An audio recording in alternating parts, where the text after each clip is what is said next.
साथियों, आपने देखा होगा कि कल नेशनल स्टॉक एक्सचेंज और बॉम्बे स्टॉक एक्सचेंज में एक भारी गिरावट हुई। और जहां तक एनएससी की अगर हम बात करें तो ये 14,675 पे बंद हुआ। साथियों, आज इसमें थोड़ा सा उछाल आया और अभी इस समय ये कल की नीचाई से 75 अंक ऊपर है। कुछ खरीदारी हो रही है। जिनके दाम कल काफ़ी गिरे थे उन कंपनियों में आज हरा निशान देखा गया। अच्छा है, ठीक है, क्योंकि इससे इस गिरावट का लाभ मिलेगा। साथियों, अभी स्थितियां कोई बहुत बदली नहीं है। यदि हम यूएस मार्केट की बात करें तो वहां पर जो ट्रेजरी बॉन्ड है यूएस के, उनकी यील्ड या तो बढ़ती दिख रही है या स्टेबल है, काफी बढ़ी हुई है। साथियों, लगातार सिस्टम पे डॉलर डाले जा रहे हैं, यूएस डॉलर, जिसकी वजह से ये डिवैल्यूएट हो रहा है। और इन दोनों बातों का प्रभाव ये है कि जो यूएस मार्केट की जो बड़ी कंपनियां हैं उनकी वैल्यू इफेक्ट कर रही है, वो वैल्यू प्रभावित हो रही है, यानी उस वैल्यू को प्रभावित करने लगा है। साथियों, इससे दुनिया के दूसरे बाजार भी भले ही धीमी गति से लेकिन प्रभावित हो रहे हैं। साथियों, अगर यूएस मार्केट की बात करें तो वहां Apple, Microsoft, Facebook, Google, Tesla, Amazon, ऐसी बड़ी कंपनियां, इनके दाम प्रभावित हुए, इनमें गिरावट हुई है। साथियों, अगर हम यूएस मार्केट की जो गवर्नमेंट ट्रेजरी है उसके 10 साल के बॉन्ड की बात करें तो इसकी यील्ड जो है बढ़कर के 1.38% हो गई है। साथियों, 1.30 ये जो लेवल है, परसेंटेज का लेवल है, प्रतिशत का, ये अधिकतम माना जाता है और यील्ड इससे भी अधिक बढ़ गई है। इससे क्या होगा? इस बढ़े हुए फायदे को लेने के लिए जो सुरक्षित निवेश चाहते हैं, इसमें निवेश बढ़ेगा और जो संपत्तियों के वैल्यूएशन से ट्रेजरी बॉन्ड में अपनी वैल्यू, उसके क्षरण का, उसके गिरने का कारण देख रहे हैं, वो वहां से निकल करके दूसरे एसेट्स क्लास में जाएंगे ताकि इन्फ्लेशन को बीट कर सके, इन्फ्लेशन से ऊपर लाभ पा सके। साथियों, जो ऑयल की डिमांड है क्रूड ऑयल की, वो दुनिया में बढ़ रही है क्योंकि बाजार धीरे धीरे कोविड से बाहर आ रहे हैं। इससे क्रूड ऑयल के दाम भी बढ़ रहे हैं। वैसे तो ये एक अच्छा संकेत है, लेकिन इससे महंगाई बढ़ेगी। जो मेटल सेक्टर है और कमोडिटीज है, इनके दामों में तेजी आना लगभग संभावित है। साथियों, यदि हम कोविड की बात करें तो यूके में जनवरी के महीने में जो कोविड बढ़ा था उसमें फाइजर कंपनी की पहली डोज दी गई थी और उसके नतीजे अच्छे आए हैं और फरवरी के महीने में वहां गिरावट देखी गई है। साथियों, ये अच्छा संकेत है। वैक्सीन का असर अब दिखने लगा है। अब वहां मरीजों की संख्या कम हो गई है, डेथ रेट अपने उतार पर है।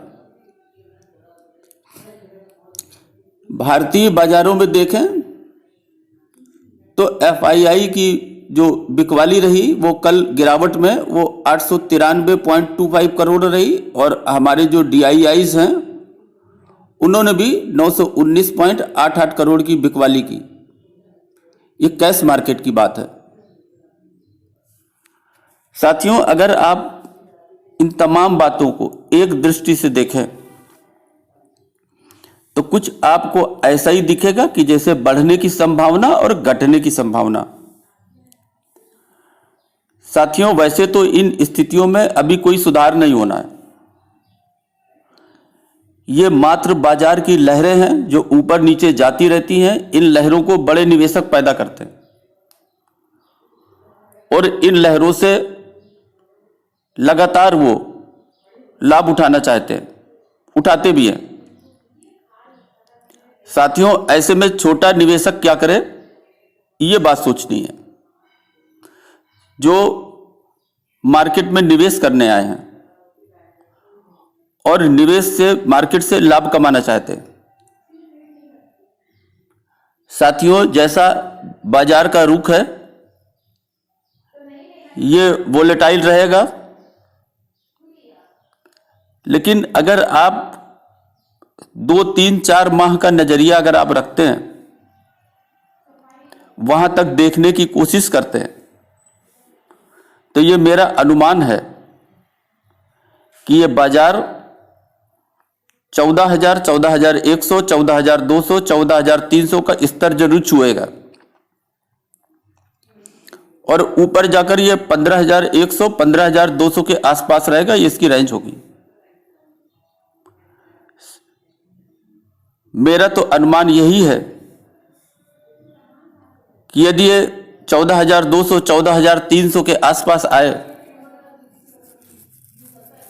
तो छोटे निवेशकों को यहां पर अपनी छोटी छोटी खरीदारी करते रहना चाहिए। ऊपरी स्तरों पर जाकर खरीदारी करना उनके लिए लाभप्रद नहीं होगा। साथियों, अभी यह 75 पॉइंट की तेजी है। यह तेजी कुछ बढ़ के भी हो सकती है, लेकिन इस मार्केट का स्वभाव 14,300 के छूने का है और ऐसा लगता है ये छुएगा। आप लोग बिल्कुल धैर्य बनाए रखें, स्तर की प्रतीक्षा करें और निचले स्तर पर छोटी छोटी खरीदारी करें। साथियों, आपका गया कुछ नहीं है, पैसा आपके पास है। इसे अच्छे स्तरों पर ही निवेश करें, तभी आप अधिक लाभ कमा पाएंगे। लालच ना करें, लोभ ना करें। लालच और लोभ में ऊपरी स्तर पर खरीदारी ना करें, भले ही मार्केट और ऊपर चला जाए। आपका गया क्या? लेकिन बाजार की संभावनाओं के अनुसार आप निचले स्तर पर खरीदारी करें तो आप लाभ अधिक कमा पाएंगे। साथियों, इसके साथ साथ आप जो है बॉन्ड, जैसे भारत बॉन्ड है, गोल्ड का ETF है, ये अभी निचले स्तरों पर है। इन पर भी निवेश के लिए बराबर ध्यान बनाए रखें। साथियों, कुछ शेयर्स हैं, उनके विषय में मैं बतलाऊंगा जिन पर आप ध्यान बना के रखें और निचले स्तरों पे आप इन पे खरीदारी कर सकते हैं। जैसे PI इंडस्ट्रीज है, ये एग्रीकल्चर केमिकल की एक बहुत अच्छी कंपनी है, इसके फंडामेंटल्स अच्छे हैं। नेस्ले इंडिया है, इसे सब लोग जानते हैं। साथियों, फाइबर फार्मा की एक कंपनी है एबॉट, मल्टीनेशनल कंपनी है। हिंदुस्तान यूनिलीवर को भी आप अच्छे से जानते होंगे। साथियों, एक टायर बनाने की कंपनी है जो स्पेशल टायर बनाती है, बालाकृष्णन इंडस्ट्रीज। फार्मा की एक और कंपनी है बायोकॉन। FMCG की कंपनी है जो आयुर्वेद के प्रोडक्ट भी बनाती है, डाबर। तो इस प्रकार आप PI industries, Nestle, Abbott, Hindustan Unilever, Balkrishna industries, Biocon और डाबर, इन पर आप निगाह बनाकर रखें। इनके फंडामेंटल्स देखें, इनके फाइनेंशियल्स देखें और गिरावट में इनमें निवेश करके यदि आप उचित समझें तो आप लाभ कमा सकते हैं। साथियों, मेरी केवल एक राय है,